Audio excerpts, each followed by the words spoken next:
내 속에 더 이상 우리가 왕이 아니어야 합니다. 내 안에 왕이 바뀌어야 합니다.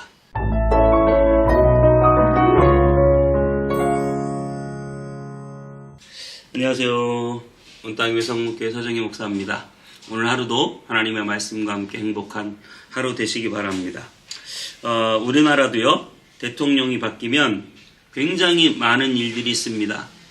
기관장 그 아래 단체장까지 2만 개의 일자리가 바뀌고 사람이 바뀐다는 말이 있습니다. 그리고 국가를 운영하는 국정 기조가 바뀌고 정부 정책의 방향이 바뀌고 외교의 방향이 바뀌고 엄청난 변화가 정권 교체, 왕이 바뀌면서 대통령이 바뀌면서 일어납니다. 이스라엘은 어떨까요? 근데 이스라엘은 그렇지 않아요. 이스라엘은 왕이 바뀐다고 국정 기조가 바뀌잖아요. 왕이 바뀐다고 외교 방향이 바뀌잖아요. 왕이 바뀐다고 어떤 정책이 바뀌잖아요. 왜냐하면 이스라엘은 모든 기준이 하나님의 말씀이고 이스라엘의 진정한 왕은 하나님이시기 때문에 하나님의 명령대로 나라를 운영하고 살아가기 때문에 왕이 바뀌고 왕조가 바뀌어도 이스라엘의 운영의 방향은 늘 하나님의 말씀 그 기준으로 갔습니다. 오늘 본문은 이스라엘 왕의 기준, 왕의 자격에 대해서 말하고 있어요. 내 형제 중에서 왕을 세워야 하고 병마를 많이 두지 말고 아내를 많이 두지 말고 은금을 쌓지 말고 하나님의 말씀을 늘 가까이 해야 한다는 기준인데요. 자, 우리 오늘 본문 말씀 신명기 17장 14절에서 20절까지 읽고 오겠습니다.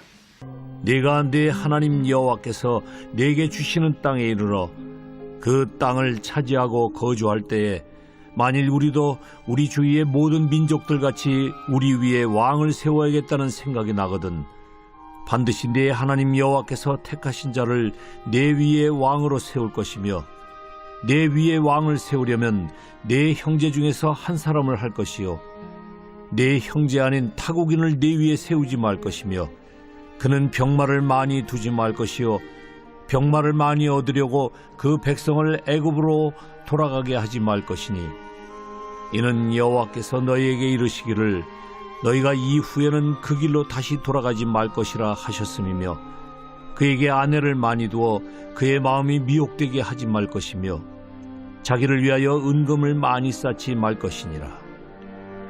그가 왕위에 오르거든 이 율법서의 등사본을 레위 사람 제사장 앞에서 책에 기록하여 평생에 자기 앞에 두고 읽어 그의 하나님 여호와 경외하기를 배우며 이 율법의 모든 말과 이 규례를 지켜 행할 것이라. 그리하면 그의 마음이 그의 형제 위에 교만하지 아니하고 이 명령에서 떠나 좌로나 우로나 치우치지 아니하리니 이스라엘 중에서 그와 그의 자손이 왕위에 있는 날이 장구하리라.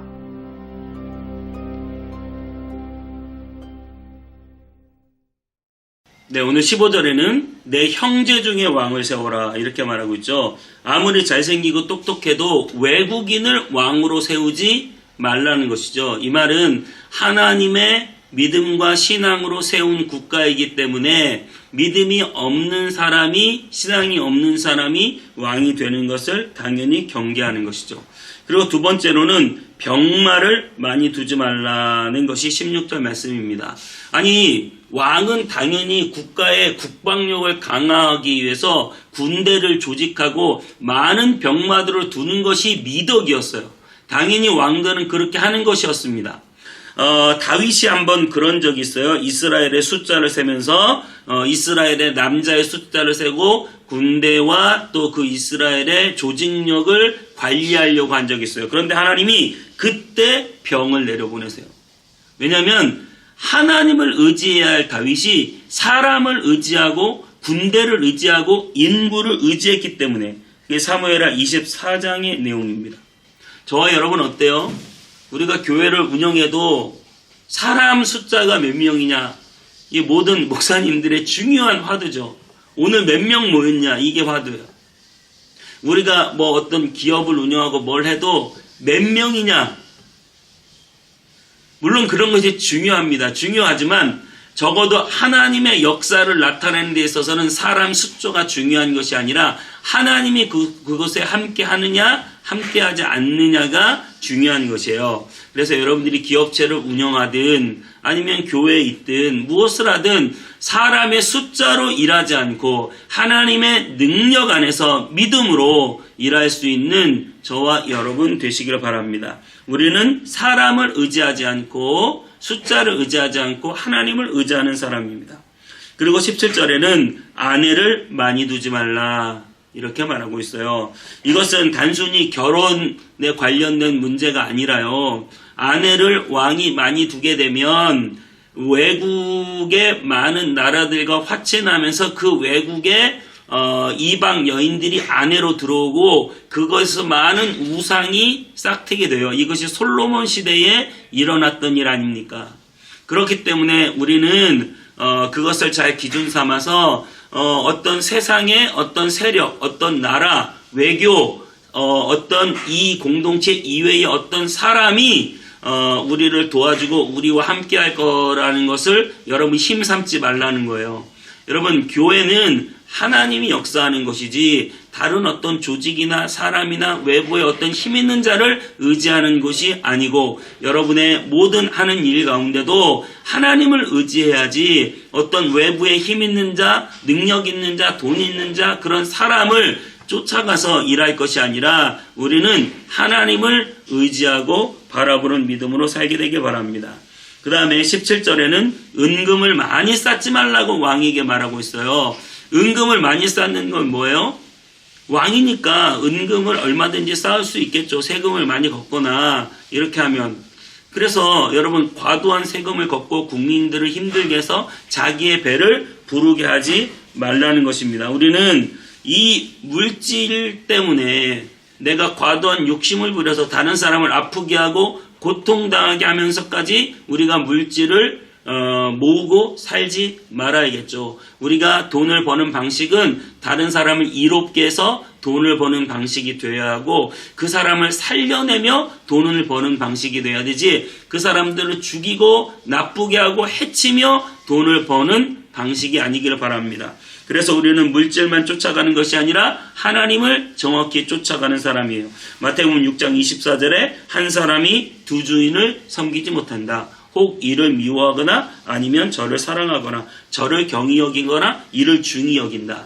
내가 물질을 중히 여기고 너무나 좋아서 쫓아가면 하나님을 경히 여기고 가볍게 여기고 사랑하지 않을 수도 있기 때문에 여러분 우리는 물질을 다 좋아하고 필요로 합니다. 하지만 물질에 대한 관념을 잘 세우세요. 잘 벌고 잘 쓰고 잘 살아야겠지만 여러분 그 물질이 여러분의 중심이 아니고 여러분은 하나님을 사랑하기 때문에 그 물질을 벌어서 하나님을 위하여 사용하시는 귀한 믿음의 사람들 되시기 바랍니다. 그리고 해야 될 일은 18절 19절에 성경을 옆에 두고 성경을 늘 등사하고 필사하고 쓰고 배우고 익혀서 하나님의 말씀을 따라가라는 거예요. 여러분 하나님의 말씀을 배우고 가르치고 권면하는 것을 주님 오시는 날까지 힘쓰라고 말하고 있습니다. 여러분 우리는 어떻게 해야 성경을 더 열심히 볼 수 있을까? 어떻게 해야 하나님의 말씀을 가까이 할 수 있을까? 제가 매일매일 미라클 모닝을 찍어서 여러분에게 올려드리는 것도 하나님의 말씀을 가까이 하기 위해서입니다. 여러분 날마다 주님의 말씀을 가까이 할 때 여러분에게 놀라운 하나님의 축복과 역사가 나타날 줄 믿습니다. 여러분 이런 완벽한 왕이 어디 계실까요? 우리 예수님은 이런 완전한 왕이시죠. 우리 예수님은 말씀이 육신이 되어 이 땅 가운데 오시고 하나님의 말씀을 백성들에게 선포하고 가르치고 전하는 분이셨습니다.